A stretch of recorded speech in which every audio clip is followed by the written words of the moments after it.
The controversial businessman and convicted fraudster Wigno Chivayo is once again defied Vice President Constantino Chiwenga, proceeding with his extravagant financial pledges despite growing political tensions and allegations of corruption.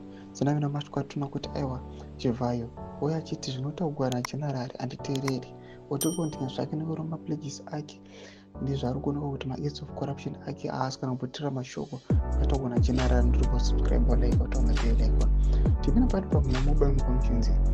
Chivayo, a self-styled benefactor known for his ostentatious generosity towards celebrities and public figures, has now shifted his focus to Zimbabwean football, where his involvement in the recent ZIFA presidential elections has sparked widespread controversy.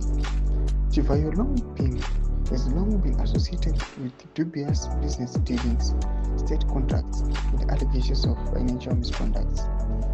Chivayo's latest controversy centers around the ZIFA presidential election held on January 25, where he faces accusations of vote buying. His financial backing of newly elected ZIFA president Thobile Magwisi is drawn scrutiny, with critics alleging that his promises of $10 million US and 78 brand new vehicles to ZIFA voting delegations amounted to undue influence.